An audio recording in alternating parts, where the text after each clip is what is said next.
In this step-by-step tutorial, I will teach you how to duplicate instance components in Framer with ease. This skill is vital for duplicating design elements on your Framer canvas, saving you time and ensuring consistency throughout your design process. Let's start with choosing the component that you want to duplicate. Your task here is to simply click on the instance of the component present on your canvas. This component can be any design element, be it a button, an icon, or any other entity that you've added to your canvas. The idea is to select it, make it active so that the system knows that this is what you want to replicate. Once you have successfully selected the component instance, the next step is to copy this instance. Copying the component instance is a straightforward process, and it can be achieved by a simple keyboard command. If you're using a Mac, all you have to do is press the Command key and the C key at the same time. Windows users, not to worry, the process is very similar. On a Windows system, you achieve the same thing by pressing the Control key together with the C key.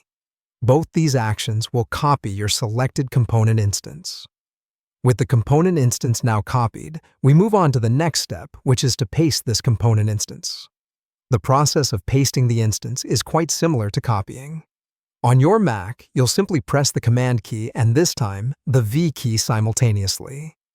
Conversely, if you're using Windows, you will press the Control key and the V key together. Performing these actions will effectively paste the copied instance onto your canvas. Now, you might be wondering what happens once you've pasted the component instance. The answer is, it creates a whole new, entirely separate component instance on your canvas. What's excellent about this new instance is that it's completely unlinked from the original. As a result, this essentially gives you the freedom to manipulate and modify this new component instance without impacting or altering the original one in any way. In this manner, you've successfully learned how to copy a component instance in Framer. This knowledge isn't just useful for speeding up your workflow, it's also for maintaining a systematic approach towards your design process in Framer. It's the simplicity and adaptability of processes like this that make Framer such a great tool for UI and UX designers around the world.